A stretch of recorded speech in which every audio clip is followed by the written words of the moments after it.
Hello, everyone to Forest Focus as we reach the halfway point of a big week for Nottingham Forest through in the FA Cup last night, and with what for so long would have seemed an almost impossible Champions League six-pointer against Manchester City on the horizon on Saturday.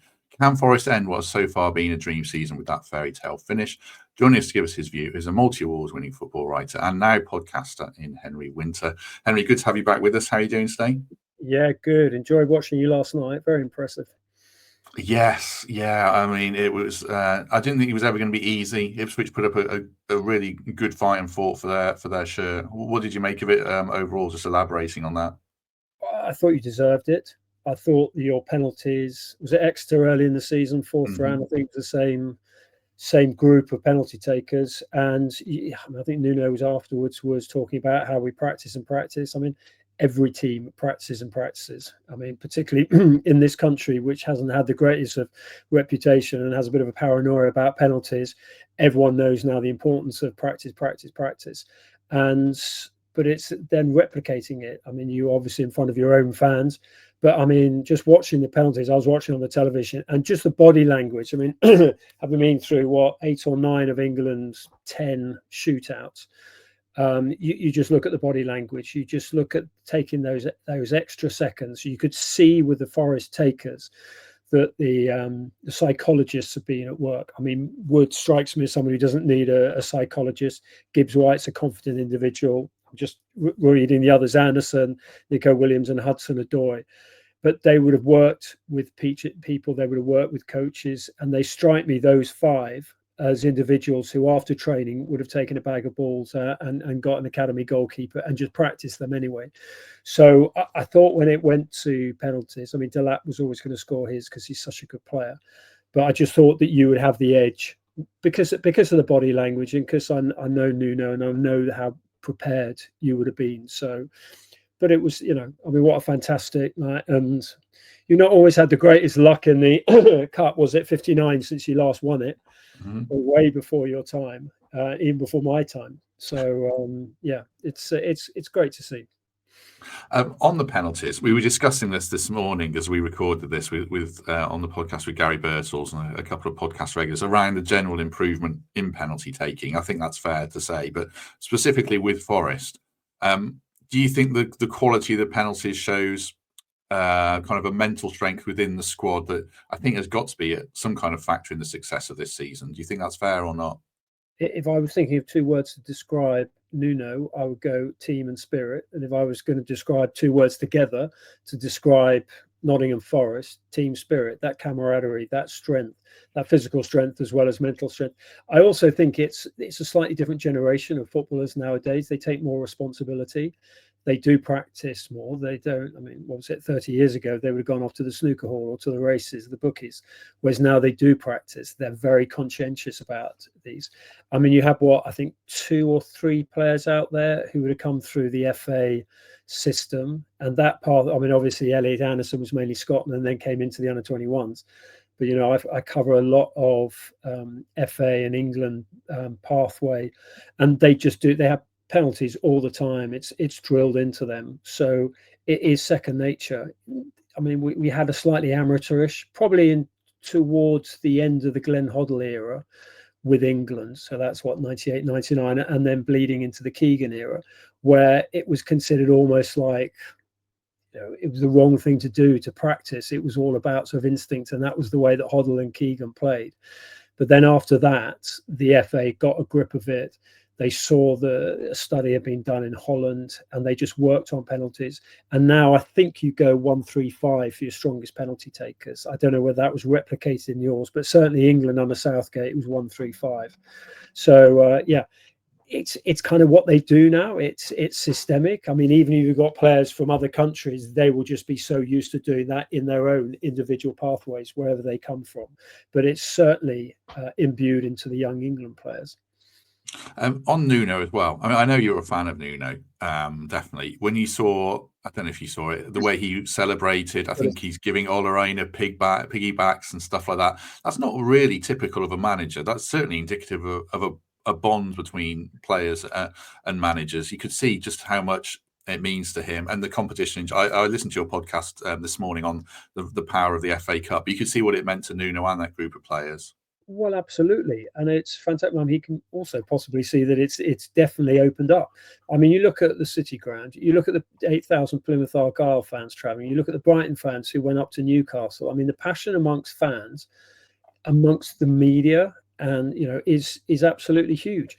I think if you go and talk to the club accountant, they'll say Europe, Europe, Europe, or finishing high up the Premier League. But still, the FA Cups, it's almost undergoing a renaissance. I mean, I don't think you were at full strength to start with. Did Wood come on last night? Yeah, Wood, Anderson, and Gibbs White came on. Well, there you go. I mean, those three, I assume, certainly two of the three would start. I mean, Anderson's starting for you at the moment, is he? Yeah, he's been very, very good. Yeah, excellent. See, I'm a fan of Anderson. I met him first when he was on loan at Bristol Rovers, and I was having breakfast in the hotel with some people from Bristol Rovers, and he was staying there with his parents when he was on loan there. And I got introduced to him. And, there's some kids you meet and you go, wow, you got a little bit of presence, a little bit of an aura about you. Not quite arrogance, because I don't, but just a sort of, I'm going places. And then I got to see him at Wallsend Boys Club when he turned up there. He was actually injured, and he was supposed to be reporting for Scotland duty. And there was a sort of lot of debate about it. I had a little sort of chat with him there, look, he's a Geordie. I think his grandfather played for, his maternal grandfather played for Newcastle, and so I've always sort of followed his career. Quite liked him, from the few seconds I'd had in his company. I thought, oh, you're going places. And then you just see him on the pitch. Obviously, Newcastle didn't want to let him go, and whether Tuchel has a look at him, I don't know. It might be a little bit too early. But the reports on the under-21s, and I've seen 3 of his last 4 or 5 games for the under-21s. He's highly regarded. Sorry, I've gone a little bit off piece there, but in terms of the sort of the penalties, in terms of that mental strength, in terms of what Nuno's very good, and this comes back to your celebration point, that bond with the players. He's quite a humble guy, and it probably surprised you just to see him careering around the pitch like a sort of another Jose, slightly more genuine Jose. And I just think he was just so pleased for the players. And I can't remember the last time I saw a manager giving a piggyback to a fullback. I thought it was a lovely moment and a very un-Nuno moment, and it showed how sort of emotional it was for him. I also thought it was quite sort of symbolic in a way, and I'm probably reading too much into it. As he was running from the bench, he was taking his sort of large sort of puffer jacket off, and it was almost like this is sort of Nuno unplugged. This is him sort of letting rip. It felt almost sort of symbolic, because he's, he doesn't often let rip like that. So no, that was great to see, and I'm glad he's getting the praise he deserves, because I wrote a piece when I got to know him at Wolves, and when he went to Spurs, I wrote a piece which was spectacularly wrong, as many of my pieces are, saying how well he'd do then, what a good guy, and he deserves backing, and he was gone within 9 months. He was a bad fit for the club, and the scrutiny was too much. Wes Saudi was okay, but Forest is just perfect. And I spoke to him early on when he arrived at Forest, and he was smiling and just said, you are absolutely in your element. Some clubs, some managers are just a perfect fit, and you've got one there. Just picking up on a couple of things you said. I'll ask you about Tuchel in a second, because I know he was there. Do you think this it's pretty crazy, the FA Cup scheduling around? They've really expanded the weekends as much as they can. Do you think has it rejuvenated the competition a little bit, because people are watching more games? It's bad for fans, I think, but has it given the competition a boon or not, do you think? So we had 8 games over 4 days. We had bizarre kickoff times. I mean, that's getting to your point, and you would know this as someone who travels home and away. That is the issue, is the crazy kickoff times of. I mean, Fulham fans, God knows what time they got back from Manchester on Sunday evening. So, I mean, that was that is an issue. But he who pays the piper. I mean, it's the FA needs the cash. The FA is a non-profit organisation. The money does supposedly get ploughed back into into grassroots and television. As long as most of the matches stay on terrestrial, I think that's absolutely key, because the FA Cup belongs to the nation. The FA Cup has been going since 1872, and I think the FA have to be very careful and protect it, because they have messed around. a lot with it. I mean, I think there've been other matches on Cup final day, which is which is a pity. Obviously, replays going. I do think one step I can see, and I'm sure some of your players sort of in ice bath today, going to the physio's room. I'm not sure we really need extra time now. I think you could go straight to penalties as they do in some of the League Cups. Having said that, there was a brilliant extra time the other day when, I can't remember, was it one? So it can work, but I just say, I mean, I write a lot about player fatigue, and I know it's a very small violin comes out when you think how much players get paid, but you wouldn't treat racehorses like this. And this is a slightly different conversation for you, but you haven't got the biggest of squad. You don't want to get a player fatigued, and you will run into a brick wall at some point. Yeah, I agree. I mean, I thought it was bad for the game for the lower league clubs for scrapping replays, but I would get rid of extra time. I mean, there was an article I saw just scrolling through Twitter about the proliferation of hamstring injuries this season. Players are running further and faster, and you don't need to pile more workload onto them, I would say personally. So, yeah, I definitely agree with that. The reason why they're more hamstrings this season is because of the intensity of games. So you get a player like Kai Havertz, who is not getting subbed off, and you've obviously got 5 super fit outfield players. It's usually outfield players who come on late on in games, who maintain the intensity, obviously deep into added time as well. And that is the red zone for the players who started the game, who are expected to maintain that intensity throughout the 90 plus minutes. So that's the reason why it's, I mean, you talk to medics at Premier League clubs and they say, listen, this is inevitable. Possibly something to do with the hardness of the pitches as well. That might be another reason, but definitely the intensity of games and the longevity of them. Yeah, it was no surprise to me to see Saka getting a hamstring injury playing relentlessly. Well, that was a bit mad, but yeah. And just on Tuchel then, I mean, there's a few candidates there for the England squad. I'm a big advocate of Elliot Anderson. I think he would fit into an England team. Delap we mentioned as well, but any of those players that you think are really pushing to be in Tuchel's first squad? Well, Gibbs White. I mean, he's got 3 cup caps. Or 2 caps already. Hudson-Odoi's got 3 caps. I think he was first capped in 2019. I remember talking to him with England, really impressed with him. So yeah, I think Gibbs White will be the one. I just think, having said that, England have got so many number 10s. You've got Foden, you've got Bellingham. I think Grealish will probably be out of the equation now, but Cole Palmer will want to start there. So England are not short of number 10s. But you just look at his skill and you just think it's fantastic. I mean, it's a double-edged sword for Nottingham Forest, because you kind of want that kudos of having an England player. It's almost like a sort of stamp of approval. Your season's so good, and now you've got a player going away with England, and you get that sort of extra excitement of, when an England international comes around, you've got that extra emotional attachment. But also, you don't want your players to get knackered. Which is a bit of an issue. So I'm being invaded by a beautiful cat. Come on. Whoops. It's gone. I wouldn't make a goalkeeper. That's all right. We had a dog on this morning as well. We have animal interruptions, don't worry. Yeah, talking goalkeepers, I know he's not English, but Matt Sales. I mean, if you want one of the goalkeepers of the season, you probably put him in the top 3 or 4. I mean, I was at your Chelsea game, the game at the Bridge early in the season. I mean, I thought that was one of the best goalkeeping performances I've seen for ages. I mean, he saved from Cole Palmer 3 times in the second half alone. So anyway, that's another thing. But yeah, coming back to your English players, yeah, I mean, definitely Gibbs White. It's got something about him. He looks. Some players, when they put an England shirt on, even when they put England training kit on, they can slightly go into themselves, even though Gareth Southgate has sort of coaxed that out of them. And there's a different mood and they're far more sort of confident. But he just looks, when I've seen him in the under-21s or the seniors, he just looks like he belongs internationally. So definitely him. It'd be great if Elliot Anderson did to get it. And also it would be another feather in the cap of your recruitment department. Yeah, definitely. I mean, recruitment leads sort of nicely into the Champions League race, the Premier League race. It's been so good this season. We're in a very strong position in quite a clustered bunch now with Man City up next. Just in general, taking the big picture, how are you seeing that Champions League race? How are you rating Forest's chances from a neutral point of view? Good, because I look at the gap to 6th, because I think England will get 5 places because of the coefficients.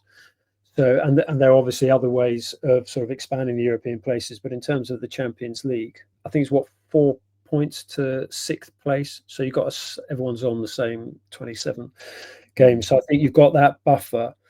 I mean, squad depth, fatigue, issues like that. I mean, the cup game against Brighton is what, 3 days before the Manchester United game. And I think, I mean, you'd know better than I would. I think that's a home game for you. And you always look at sort of, fixture congestion and will there need to be rotation. But yeah, I don't see why you can't absolutely focus on both, particularly if it is, absolutely you have to go full out your strongest team against Brighton. I know Nuno's focus will be on the Champions League, and I can understand that. I'm sure the owner and everyone's focus within the club will be on that. But just, can you imagine if you won at the Amex and then you get to Wembley, and the semi-finals at Wembley are always special because you get a bigger allocation. You'll get, what, 40-odd thousand there for the semi-final. That would be amazing to see your fans. You've got fans all over the world, and they will all fly in for it and try and get tickets. So I hope he goes full out strong for that game. And then, I mean, it's Manchester United next. You don't know what mood they're going to be in, but they're not exactly Real Madrid. So I'm sure he'll rotate it cleverly, and you've got intelligent players who look after themselves. So, but you can't really risk any injuries in that spine. Yeah, I think you're right. And I agree about the FA Cup, because Brighton are going to go for it. We saw the team selection this week. It was only us, Bournemouth and City, that made substantial changes. Definitely that stage now. One of the things, the talking points around this season in general, has been quite a few people saying it's a bit of a crap Premier League, really, Liverpool aside. I see some merit in it around City and Chelsea. I don't see too much beyond that. I still think there's lots of quality in the league. Where are you at on that point? Hey up me duckies, a quick rundown of match days at the Big Shed. We're open from 10, serving full English breakfast, teas, coffees, and believe it or not, beers. Father's Footy Quiz is followed by the lunchtime kickoffs, and the outdoor kitchen is fired up from midday, serving sourdough pizzas, burgers, hot dogs, pies, and sausage rolls. Lovely. Pints start at £4. We have a great selection of cask ales and lagers to lubricate the vocal cords for a bit of a sing-song before the game. After the match, we've got some great DJs and live bands booked. So get your send down to the Trent Nav. Win or lose, we're having a booze. And if we draw, we'll have some more. A bit of both. I think it's slightly patronising to say it's a disappointing league, and those often comes from the players. From managers or fans of those who are underperforming this season.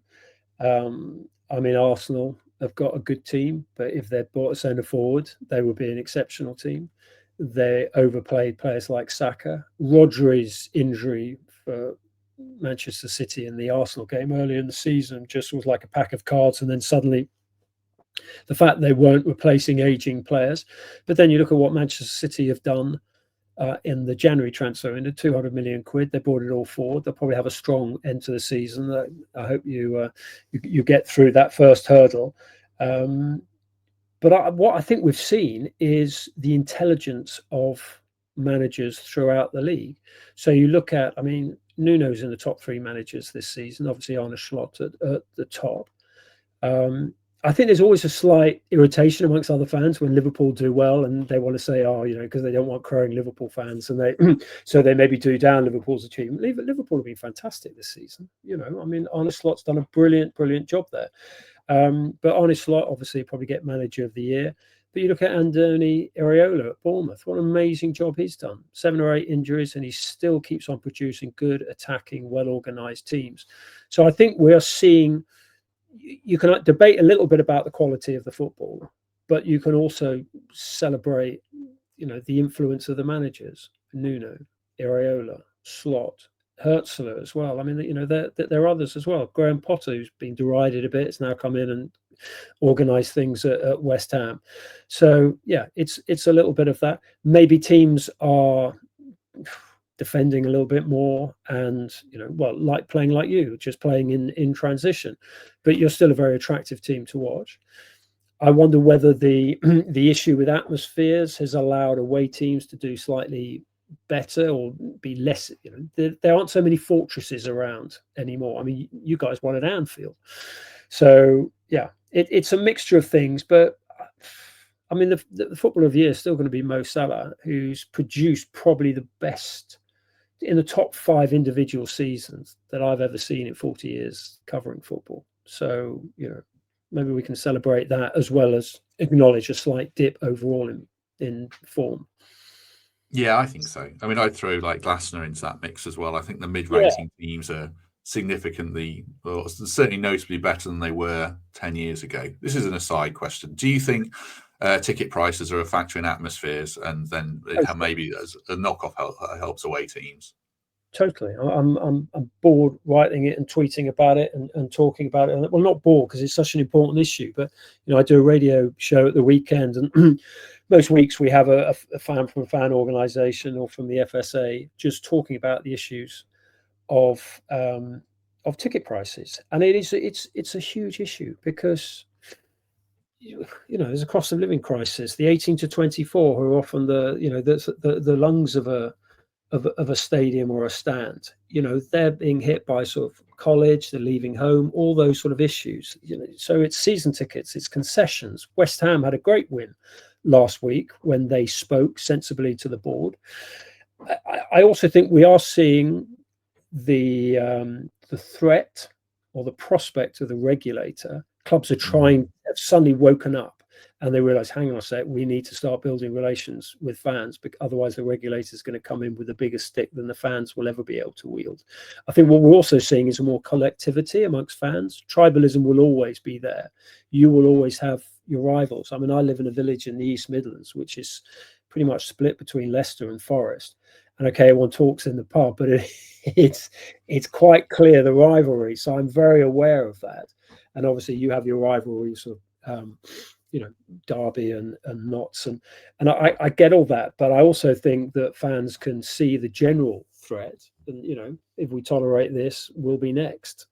So everyone is combining. You saw Fulham and Manchester United fans before kickoff on Sunday, combining and protesting jointly about ticket prices. I find ticket prices unconscionable. First, because if you look at the actual sums they raise by hiking ticket prices, and you had the threat of it 18 months ago, and then I think some sanity prevailed on that. Am I right in that? There was they were hiked a year ago by 24%, and they'll be announced soon, so we'll find out. And I hope they're frozen. I mean, that West Ham move was I think it was slightly cynical, but it was good. Karen Brady's a huge critic of the regulator, and I think it was offering a bit of a stick or an olive branch. But yeah, we'll wait and see what our ticket prices are, certainly. But she was quite clever because she announced it on the eve of a big game, and the atmosphere was suddenly sort of buoyant. But so my argument, when I sort of talk to fans organisations about this, I'm just going, the only language that the clubs understand is money. And the actual money they raise from hiking ticket prices is like 2-3 million. I mean, that's like what an agent gets for a big move, and which the club would pay. So you have to put it into perspective. But also, my argument when I talk to clubs about this is that if you're broadcast, if you're TNT or Sky or BBC or whoever, you want good atmospheres. You don't want the sort of the loyal fans, the rather patronizingly called legacy fans, priced out, because they're the ones that generate the atmosphere. I mean, I went to loads of games during COVID, and it was just horrific. And I wouldn't let my kids watch the television with the fake sound when they had that on for a bit. I said, no, you've got to realize what this country is going through, and also appreciate what the players are going through in an empty stadium. And also, I hope the owners appreciate how much football misses fans. So when we came out of COVID, all the clubs were saying, fans are so important, we'll never take them for granted again. Hey ho, 2-3 years later, maybe it's slightly, it's PSR and slightly sort of COVID costs, they're hiking the prices. But the broadcasters, fans should target the broadcasters, in the right way. And and just say, listen, we provide the atmosphere. Broadcasters all around the world, they love English football because of the stars, because of the drama, because of the sporting jeopardy, because of the essential honesty of the game, but also because of the atmosphere. And the fans absolutely should have that acknowledged and have the ticket prices reduced, not hiked, and take some of the money out of all the sort of broadcast bullion that these clubs get paid. So anyway, that's my personal rant, which I come out with every 5 minutes, because I just think it's naivety on behalf of the clubs, because the atmosphere is absolutely key. And the atmosphere at the London Stadium has been poor, but it was good the other night because the fans were being treated with respect by the board. I might be leading you into another rant here, but just in general on the game as well. We saw semi-automated offsides come in. We've got a new rule coming in around corners if the killie holds the ball for 8 seconds. They're tweaking the game ever more, and VAR, it influences games for the fan experience in the ground. Are we changing the game too much with this new goalkeeper rule and things like semi-automated VAR, or are you okay with the direction of travel? Semi-automated offside makes sense as long as they don't mess about with it as they did the other night was it the Bournemouth game? I think they should have brought it in at the start of the season. I think it's slightly unfair if you're bringing it in and people who might have gone out on an iffy offside earlier in the season. Semi-automated offside works fine on the continent. We're using the English using a slightly different system. But I think that does make sense because that's effectively a matter of fact, and you haven't got someone drawing sort of weird lines with a sort of exocet pen and ruler. So, yeah, but coming back to your point about the goalkeeper and the 8 seconds, I mean, there is also currently a law in place that 6 seconds and it's an indirect free kick. So why don't you just enforce the laws? So. I think there will be a storm of corners in the first sort of 3 weeks, and then it'll go back to normal. Yeah, I think so. It's interesting. One last quick question before I ask you about your podcast that I didn't get to as well. I asked a couple of people this. Dan Story and John Bruin were on last week. Do you think we're seeing any kind of realignment of the Premier League in terms of clubs like Manchester United and Spurs are going to be mid-table for a couple of years? Chelsea is still in rebuilding, and clubs like us and Newcastle and Villa are going to be up here for the medium term, or will it just revert to the norm in a year or two, do you think? You usually see the Premier League table is pretty much done on wage budgets. So I think that there'll be an element of that. But I think with good coaching, as Bournemouth are showing, as good coaching as you're showing, absolutely, it will be, and it's great. You want the different narratives. There's so much respect for Nottingham Forest out there, specifically to your club. And I think that if you go to Wembley, particularly if you're playing Manchester City, the whole country will be behind you. I think there's a huge respect for Forest because of Brian Clough, because of the 2 European Cups, because of the atmosphere at the City Ground, because you tend to do things the right way. You play good football. I think when you go to the City Ground and you hear the singing, and I know Johnny Owen, and I just think some of the videos and small films he's made about the club, incredibly atmospheric. And it is where you are, I also think, is the centre of world sport, because I think you've got obviously Trent Bridge over the road, you've got obviously Notts over the river, you've got the rowing clubs, and then also I did the Nottingham half marathon a couple of years ago, and I think that starts or finishes in the field over the other side of the bridge. So I just think, and you've got the rugby club nearby. So just thinking, what a great place. But look, by the by, I think there's just so much respect amongst neutral fans for Nottingham Forest, and I think you will be very, very popular finalists and popular winners. That didn't answer your question, did it? I was off on one again. Premier League realignment. Basically, you think the wage bills will settle down in the long term? I think it's quite good. It's not City this year. Not simply for all the debate about 115 and all that, but I think it's just good to have someone else in there. And Liverpool have come in, shown with a good coach who's gone in there, spent what, 10 million quid on Chiesa, and just worked with kids, worked with the players, made, like Nuno's done with you. He's made good players better. I can remember when Matt Seltz was at Newcastle. I know he went on loan to, was it Strasbourg for a season, but he was rattling around at Newcastle. Turns up at your place, and everyone's going, "Oh, he's 30 odd. What's he doing here?" And he's just been a revelation. So good management, good man management, makes a difference, and I think we're seeing that in the Premier League. Whether there's a realignment, I mean, money talks and it screams in football. So I guess that will ultimately do it. But you're going to generate more and more money. Get into the Champions League. Finish high up the table. The money is there. And then Nuno has a juggling act of who he brings in. Does he keep the squad slightly small and hungry? Ironic, given your spending a couple of years ago. But yeah, no, look, it's good to see. Seize the moment. Yeah, we're certainly enjoying the ride as much as we can.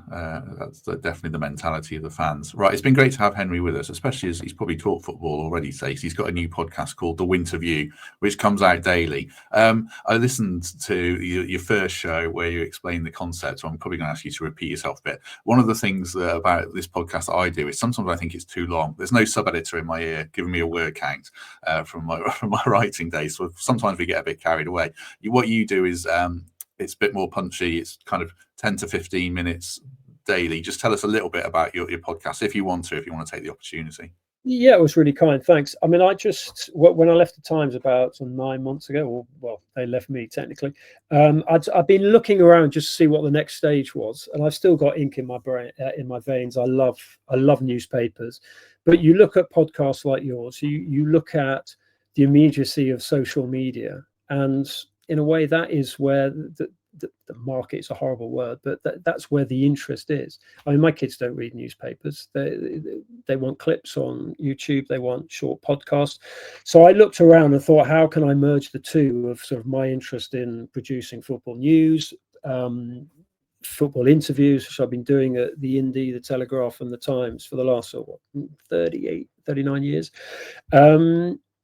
And I just thought podcasts were brilliant. So I went and spoke to Goalhanger and Lineker and Shearer. I went and spoke to Global and Chappers and Gabby. I went and spoke to just a whole sort of collection of people.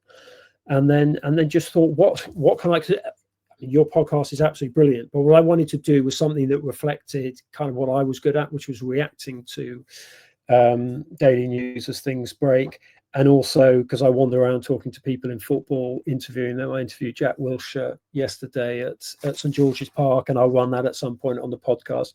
But it was just the sort of the reach and immediacy. And I got a reach, I guess, on X, Twitter, and the immediacy with this. So you can react to last night, react to events yesterday, react to events this morning, and bring that out. And yeah, well, look, everyone else in the country had a podcast, so I thought I'd better catch up. Well, I think I show anyone can do it. But coming from a newspaper background, this is a bit inside baseball, but I worked in the local press for 15 years. Just before we let you go, I don't buy papers. What do you think the future of the print industry is? I mean, it's managed decline, and they would say that. I mean, I think every newspaper I've worked for, the circulation's gone down, but I think they've gone into digital. In a way, COVID and lockdown accelerated the process towards digital. I remember being at the Times, and they were asking people to join the sort of the list of phoning people around who were thinking of taking up subscriptions and just taking their details down. And so I think the subscription model accelerated. But I think, they are contracting. I mean, newspapers used to be the first draft of history. Now it's social media, podcasts, video, YouTube. That's the world we're moving into. And I'm trying to sort of balance the two with having I'm not a particularly clickbaity person, never have been. And it's quite nice just to do things without having a sort of headline, which you then have to ring up and change. Although, in fairness, the Times and Telegraph and the Indie were always incredibly balanced, and they were great people to work for. But you know what? It's really nice working for yourself and just being, and just going to games and seeing people. I've got a column in World Soccer, which I love doing as well, just a sort of slightly longer reads. I've just finished a book with Duncan Ferguson. I just started on 2 books on my my books, one on players, one on managers of people I've worked with over the last 40 years. So yeah, I mean, but podcasts are fantastic. I mean, I just come back from the gym and listening to a couple of podcasts in there when I get in the car, and listening to podcasts, and it is just, it's just fantastic. And I just wish I got into it about 10 years ago. Yeah, me too. I think you're right. And things like, I know you do Substack and things like newsletters with loyal subscribers and things like that. I think, we could talk for a long time about the evolution of media and things like that. So yes, talking of loyal subscribers, if you've enjoyed this, do us a favor, hit subscribe, hit like, do consider channel membership and join that loyal list, or Patreon, or just give us a lovely 5-star review on Apple or Spotify. Right, Henry, thank you very much. Where are you next? Which game are you up to the weekend? I am at one of the Manchester clubs. So I think it's at Arsenal, Manchester United. I'm not sure. It's all yeah, I think that. But I will be following your game closely, and also following Nuno closely, because I think he's a very good manager, but actually he's an even better man. And I think if you can manage that in football, that's impressive. Yeah, I think so. A good note to end on. We shall be back tomorrow with a Manchester City preview and then an opposition preview on Friday. So do join us for that. In the meantime, have a good day. And if we don't see you tomorrow, we shall see you soon.